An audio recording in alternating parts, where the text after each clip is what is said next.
The Riot MMO is not dead, and it's not what you think. Would have been probably a great title if I was trying to clickbait you into some kind of video where I took a 5-second clip and extended it out to 20 minutes to get myself paid as much as I could from ads. But instead, we're going to talk about the real reason why the Riot MMO is in fact not dead and kind of take a closer look at what actually is happening behind the scenes, or at least speculate around what I think is happening behind the scenes. So without wasting too much time, let's get right into it. But before we do that, I want to remind you guys that you are still probably not subscribed, because 90% of you are not subscribed. You keep coming back, you keep watching the videos, hit that subscribe button, smash the like button. Let's get this stuff out there into the algorithm. Love y'all. Let's get into it. Earlier this year, Mark Merrill, the co-creator of Riot Games, took to Twitter to say that they were planning to reset the direction of the MMORPG. The second half of that sentence, a lot of people decided to keep out though, and that was the fact that they were doing it some time ago. And I don't know if it's the late night, caffeine-fueled, copium-induced downward internet spirals that I find myself in far too often, but I started to see some connections in the time frames about this reset. And I think something that aligned a little too perfectly was when Ghostcrawler left the project and VJ Tucker took over management to begin laying the groundwork for this pivot. Firstly, this was just simply confirmed by Mark Merrill in the third post on this Twitter post. What it doesn't say is the specific date that this happened, and to find that, we can just simply cruise on over to LinkedIn and see when VJ took over management of the project. For those of you who don't watch every single one of my videos, I will sum it up quickly though. Ghostcrawler officially stepped down at the end of March of 2023. What a lot of people don't know is that on VJ Tucker's LinkedIn, it says that he took over the role at the beginning in January of 2023. Now, this change of leadership seems like a pretty obvious entry point for a pivot or redirection for the project. Though I think we have some breadcrumbs of what that redirection actually is, which we'll get into later on in the video. At least at this point, what we do know is that VJ took over at the beginning of 2023. This was,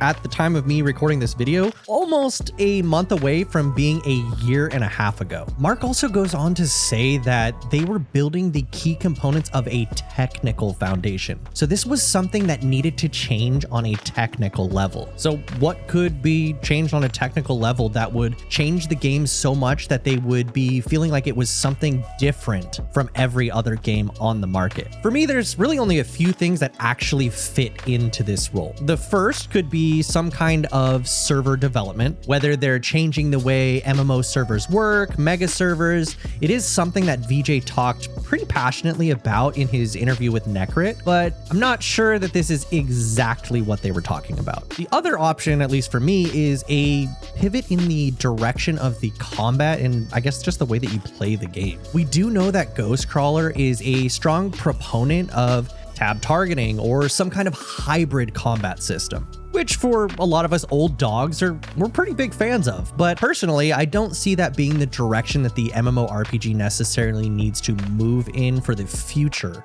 of the genre. And this is kind of where the puzzle pieces start to fall into place way too good. Action combat in an MMORPG has been a topic of debate for many years now. Many people passionate about the genre think action combat just doesn't belong, and I can kind of see why. With games like Elder Scrolls Online devolving itself into just a action spam fest and people doing animation cancels and all of that stuff, it never really felt that good to play an action combat MMORPG. Aside from possibly Black Desert Online, which does have a very fun action combat system, but doesn't have tanks, doesn't have healers, no holy trinity, and realistically, it's pretty minimal team group play. So what could Riot Games do that wasn't just a Code of Runeterra paint on an MMORPG we already know? Well, I personally think it could be action combat in a holy trinity type MMORPG. Okay, Spun, what are you talking about? Where are you getting this information from? You just making this up? You just making something up, going with this crazy theory like everyone else does? No, No, I'm not. And like I said just a minute ago, this is where the puzzle pieces really start to fit into place and where I think we're getting some kind of weird confirmation on the reset and what it actually means. When Ghostcrawler left the project back in 2023, he did say that he was leaving for family reasons, but also cited that he wanted to do something different with the last years he has left developing video games. Like I said, he also didn't want to make an action combat game, and I think has pretty obvious feelings as stated here in this interview with Canon.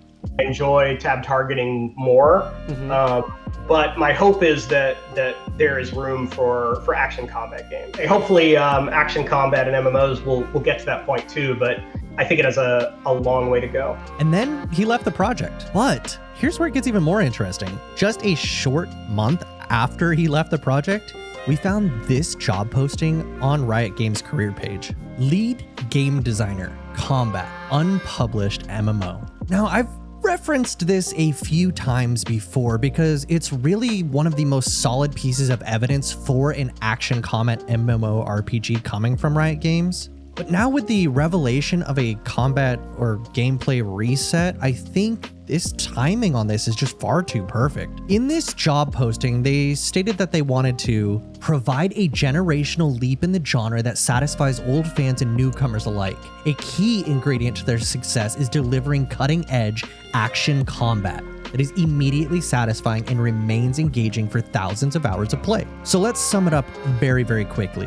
Ghostcrawler, someone who says that they don't think action combat is quite there for MMORPGs, leaves the project. VJ Tucker takes over, and a few short months afterwards, they post a job posting for lead game designer for combat, which states that they're developing cutting-edge action combat. And then they continue to work on this for a year, almost a year and a half later, and then Mark Merrill comes out and says they've reset the project. And this is where I want to remind you all that because they reset the project or reset a certain aspect of the project, that doesn't mean that they're starting over from zero. It also doesn't mean that the game is canceled either. Remember that Riot Games typically doesn't talk about their games until they're pretty much near done. And the fact that they came out and said anything about the Riot MMORPG is, well, it's honestly probably Greg Street's fault.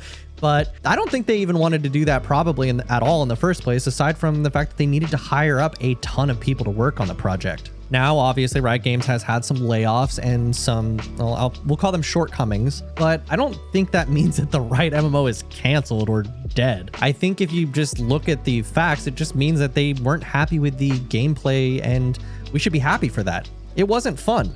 Why would we want to play a game that wasn't fun?